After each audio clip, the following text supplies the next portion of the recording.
sur Capricorn TV.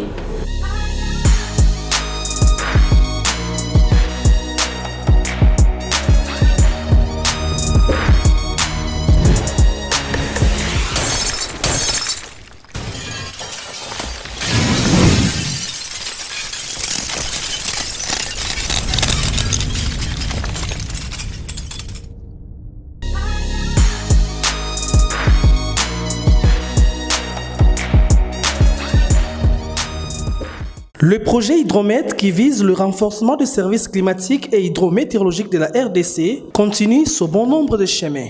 Depuis son lancement officiel tenu à Kinshasa, plusieurs programmes de formation ont été mis en œuvre, entre autres l'atelier sur les systèmes qualité, la technique de l'archivage dispensée par l'Institut national des archives du Congo. Récemment, une formation sur l'hydrologie opérationnelle et les systèmes d'alerte précoce a été dispensée par le département des géosciences de l'UNIKIN, précisément avec l'unité de recherche et formation en gestion des ressources naturelles aux agents hydrométéorologistes, la Croix-Rouge et la protection civile. Serge Pangou et José Landou nous donnent ici la quintessence de cette formation.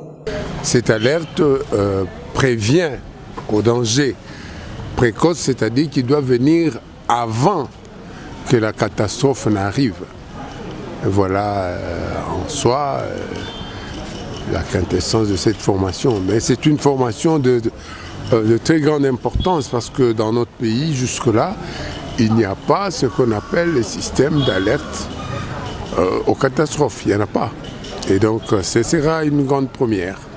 Et au moins les gens de Mételsat, de protection civile, pourquoi pas la Croix-Rouge, et l'État, le ministère de l'Intérieur et tout le monde là, tous les services qui s'occupent de la population, le ministère de l'Environnement, auront maintenant des spécialistes, disons, du personnel capable de faire les suivis de risques naturels.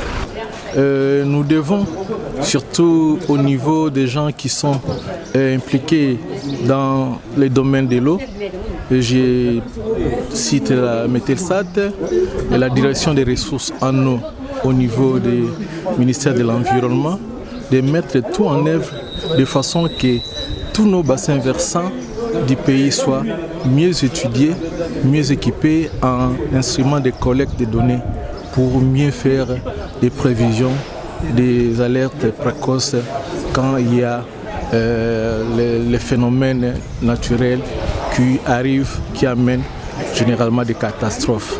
Tenu pendant 20 jours à la Mételsat avec 3 séances pratiques à la rivière Lukaya et Njili, où les apprenants ont eu à palper du doigt certaines réalités technico-scientifiques.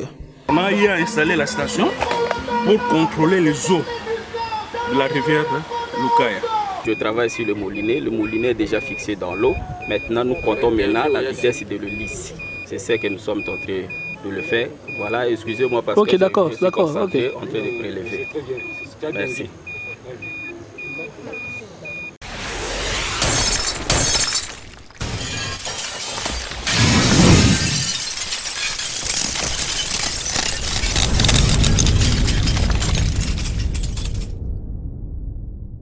Quelques participants n'ont pas caché leurs impressions.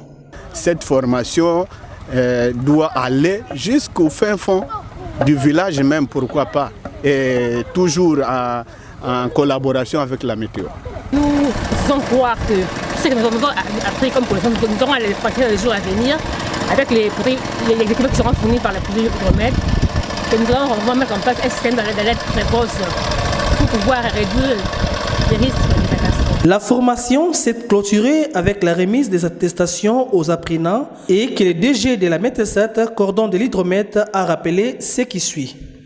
Aujourd'hui, on ne travaille plus en vase clos. On travaille en réseau. Ce réseau qui vient de démarrer là, à partir de cette formation, j'espère qu'il va prendre des racines et que ce réseau deviendra opérationnel. La Mételsat seule, la protection civile seule, la Croix-Rouge seule ne pourront rien faire. Mais si nous restons ensemble, eh bien, nous aurons de bons résultats. Financé par la Banque mondiale, les projets Hydromed a réhabilité 2 bâtiments administratifs et le centre météo national de Binza avec la satisfaction des agents et cadres de cette entité. Vraiment, nous sommes dans la joie. Ça nous a égayé de voir cet édifice réhabilité avec des conditions vivables parce qu'à l'époque, les bâtiments étaient tellement vétustes, donc voir les murs étaient vieillissants, donc voilà. Donc, les pressions sont tellement bonnes, nous sommes vraiment contents, très contents même. C'est ici le lieu de rappeler déjà que plusieurs signatures des protocoles d'accord et des partenariats entre la METELSAT et quelques parties prenantes dans le cadre de la mise en place des services climatologiques de la RDC sont en œuvre en attendant sa réalisation et la contrepartie du gouvernement congolais qui a un œil vivant dans ce secteur du climat et de l'eau, comme l'a si bien détaillé le chef de l'État à travers son discours sur l'état de la nation. La plus grande menace de l'humanité, c'est le changement climatique dû à la pollution.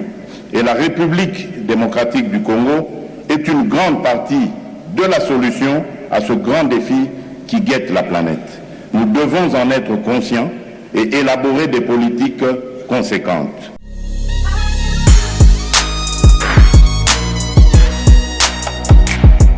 Salut, abonnez-vous sur Okapi One TV.